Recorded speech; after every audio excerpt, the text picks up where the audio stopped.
Hey, what's happening, Discount Readers? Me, the Guy01, and welcome to this week's versus episode on the Walkthrough channel. This week, it's Scott Hall against Razor Ramon. We only had one birthday this week, but that birthday was Scott Hall's birthday, so we actually had quite a few options here. His birthday was yesterday on the 20th. He would have turned 65. But of course, Scott Hall passed away last year. I forget what part of the year he passed away in, but yeah, it was just last year that it happened. It's crazy. I feel like, I mean, I don't want this to come out wrong, but I feel like I'm surprised it's only been a year. I feel like it was at least 2 years ago. But yeah, I don't want that to come out weird or anything, or sound bad, but I don't know, just crazy that, well, on the one hand, it's already been a year, but on the other hand, it's only been a year. I don't know, it's just weird. It's just weird in general.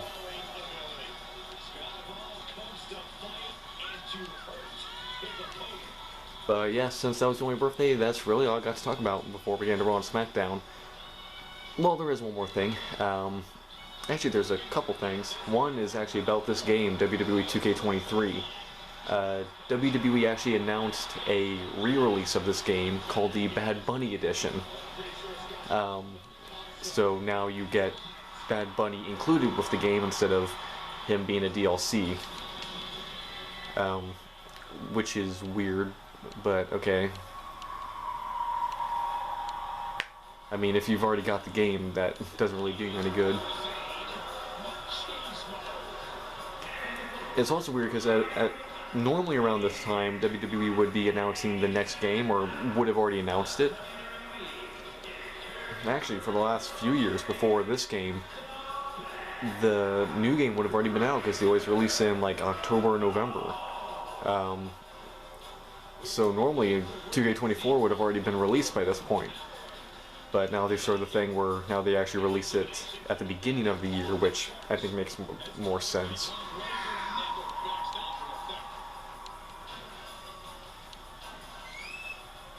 But yeah, so it's weird that, because I still haven't heard anything about 2K24 or if they're even doing it.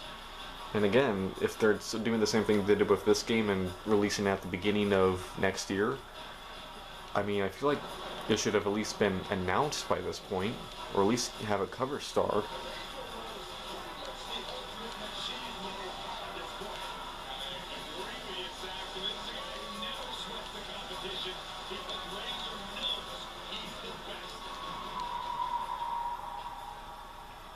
And in other news, there was WWE recently announced that the Crown Jewel, which is happening in 2 weeks, that they actually sold out the arena that they're having it in, and they did it not only did they sell it out, but they sold it out in 2 hours. And because of that, WWE is actually going back and they're actually rearranging the venue in order to fit more fans. So they've already sold out, but because it went so quick and there's still such a demand for it, they're actually going and adding more seats to get more people on there, that's impressive. I mean, I don't think I've ever heard of a scenario where they actually had to go back and add more seats because they sold out. Normally when a company's like, hey, we sold out, cool, keep that.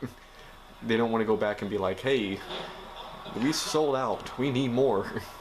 I don't know, I just feel like you don't really hear that often.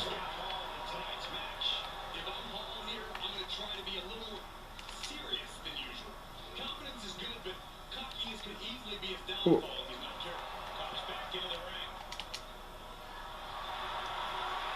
It's funny that they actually gave like Razor and NWO Scott Hall like 2 different like skin tones. Like Razor is a lot more tan than Scott Hall, which is true because yeah, back when Scott Hall was playing Razor, he was a lot more tan than when he was in WCW, which is weird because you know in WCW he's down south in like Georgia and Florida. A lot more, so it's funny that he's not as tan as he was when he was working in a northeastern company.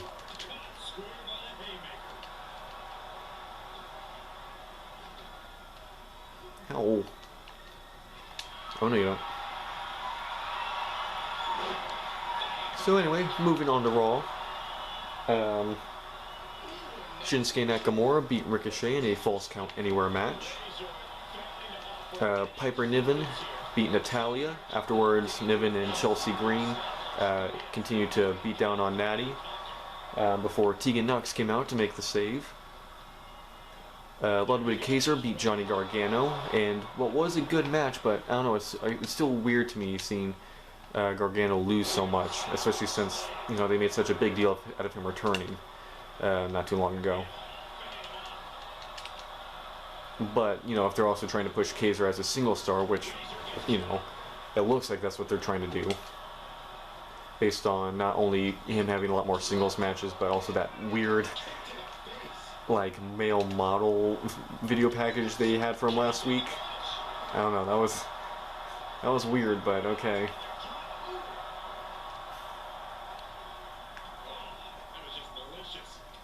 In a match between Rhea Ripley and Shayna Baszler, Zoe Stark, Nia Jax, and Raquel Rodriguez all ran down, brawled with each other on the outside, and eventually ended up attacking Rhea, which caused a DQ, giving Rhea the win over Shayna Baszler, which Shayna was not happy about.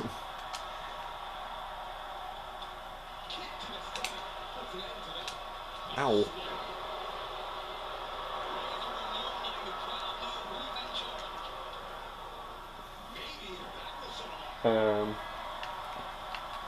Gunther beat Bronson Reed to retain the Intercontinental Championship. It's weird, I don't know, it's weird that he's defending it. I feel like he's defending it on free TV more than he's defending it on pay-per-views or premium live events, whatever you want to call it. I don't know, is anyone else gonna feel like this? I don't remember the last time he defended it on pay-per-view, but I feel like he's defended it on free TV the last 3 or 4 weeks. Which, honestly, I kind of prefer that than pay-per-view. I mean, I'd rather have someone, especially with the Intercontinental Championship, I'd rather have an Intercontinental match,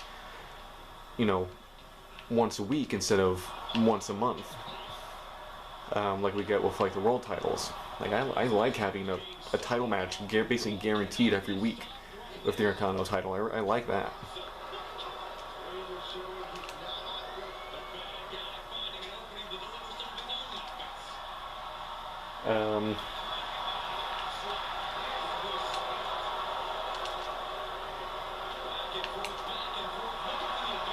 And in the main event, Finn Balor and Damian Priest faced Cody Rhodes and Jey Uso for the Undisputed Tag Team titles.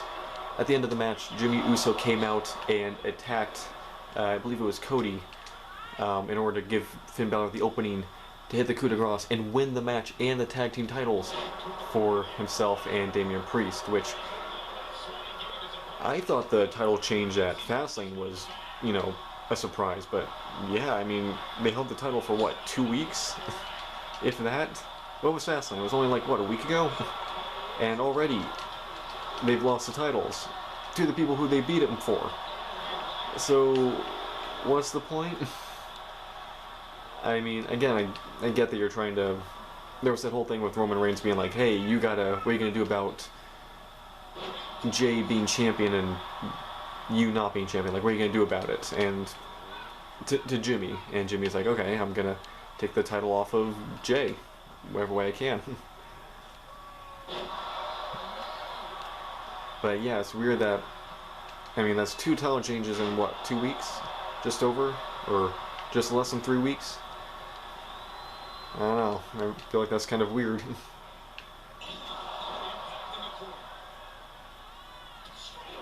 Anyway, moving on to SmackDown. SmackDown actually began with a promo that was more about bringing attention to an announcement that was made earlier this week that the main event of Crown Jewel this year will be Roman Reigns defending the Undisputed Universal Championship against LA Knight, which that needed to happen. So the promo was of LA Knight and Paul Heyman basically going back and forth about the match, and they're, the typical Paul Heyman speaking on behalf of Roman Reigns promo that you get all the time. But LA Knight more than held his own. Now,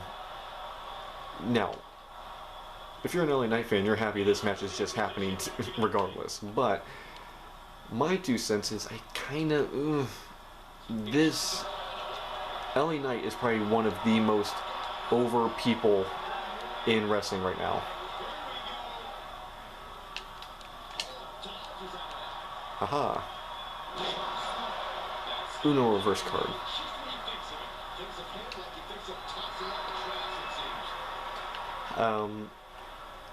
Like I was saying, LA Knight is probably one of the most over people in all of wrestling right now.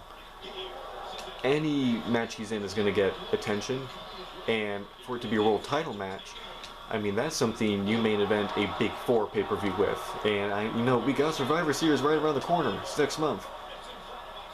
I mean, I could totally see them doing back-to-back with this. Reigns retains that crown jewel. LA Knight does his rematch clause thing, and they have that Survivor Series. I could totally see them doing that. But if they do go ahead and pull the trigger on LA Knight winning the title, which they're not doing, not before WrestleMania. They're not going to take the title off Reigns at any time other than WrestleMania. That's something I said back when he beat Cody. And I even said it back then that now the world title picture is kind of just stuck because you know for the next year he's not losing the title. So it basically takes all the drama out of any title match he has is for the next year. Which is why it was great that they introduced the World Heavyweight Championship. You got a world title where there is a level of unpredictability to it, where with Reigns, he's not losing that thing unless it's Mania.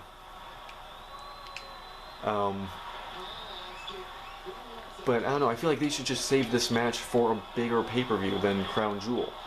That's just me, but I don't know. It's great that we're having it now, and I also don't want them to wait too long, which is what a lot of fans are worried that they could have done. Wait too long and not strike while the iron's hot, basically, that old saying. Wait too long to push him, the fans kind of get tired of him not getting his push, or they're like, we want him to do something, and eventually they're like, alright, we're not going to do anything with him, we'll move on. And then they do something with him, and it's like, well, it took you long enough. So it's good that they're doing it now, capitalizing on his popularity right now, where it's arguably at its peak, which I think he still has a ways to go. And where he's at already is amazing.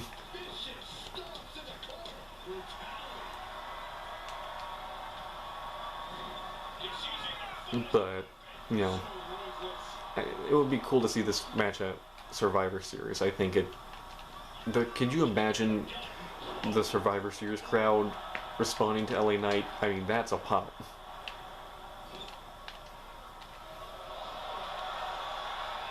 What is this? Oh, jeez. I don't even know what that was, but it hurt. Anyway, continuing with SmackDown. Montez Ford faced Santos Escobar. Brawl then broke out between Angelo Dawkins and other LWO members. The distraction allowed Montez Ford to get the win. Afterwards, Carlito ran down in order to save Santos from a further beatdown. It's nice to see Carlito still showing up after that Fastlane return.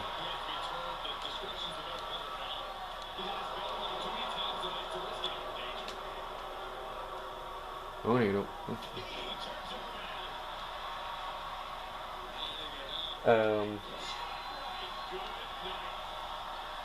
John Cena came out to deliver a promo, basically teasing retirement again for the 100th time.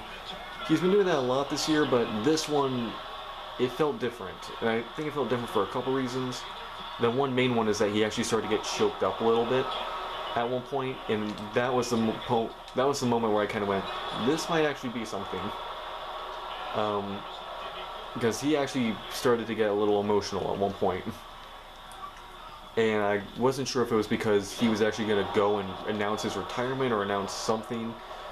Or maybe announce that his last match is going to be at Survivor Series or something. And that was going to be the announcement. But nope, it's basically just saying that, yes, my body's beat up, but I still got it, that whole speech that he's done for the last 5 years. This then led to Solo Sikoa coming out, as well as Jimmy Uso, who attacked him, which then led to Jey Uso coming out. Remember, Jey's on Raw now, so he came out and took out his brother Jimmy, which gave Cena the opening to take out Solo. This then led to a backstage segment where Nick Aldis, the SmackDown general manager, had Jey Uso removed from the building. even with the what would you say, discretion, that's not the right word, but you know what I mean, of Adam Pearce. This then led to Nick Aldis throwing out both Jay and Pearce, saying that Adam's the general manager of Raw, so he basically saying he has no right to be on SmackDown. So, we've already got the general managers fighting, and Nick Aldis has only been GM for a week. If this is leading to something at Survivor Series, I can totally get behind that. Because I think WWE did confirm that War Games is coming back to Survivor Series, and it might be the new staple at Survivor Series instead of the Survivor Series style match. I think they're sticking with the War Games format, at least for now. I could totally see a Team Raw versus Team SmackDown thing happening, with Adam Pearce and Nick Aldis choosing their teams. Oh no, I can't reverse it. No! Okay, hold on. I gotta focus. Okay.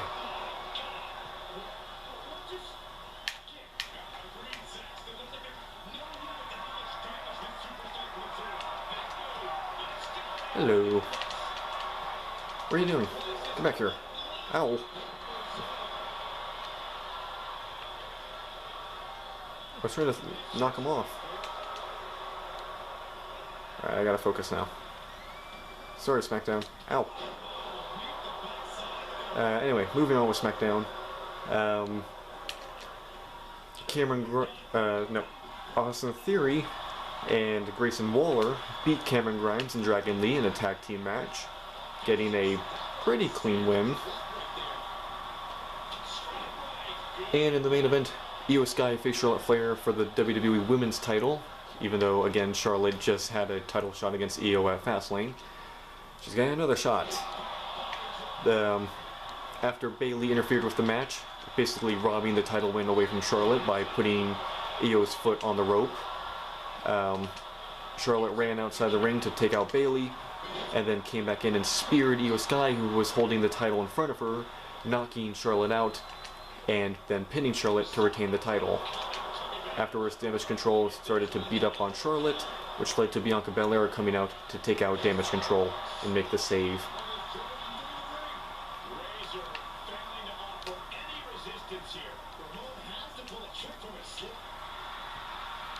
Alright, here we go one more time.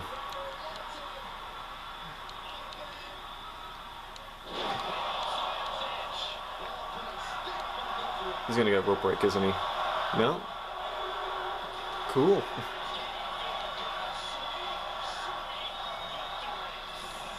And that's it for Raw and SmackDown. Crown Jewel looks like it's going to be a fun event. I mean, you got LA Knight versus Roman Reigns. Couple tag title, a few other matches have been confirmed. Looks like it'll be fun.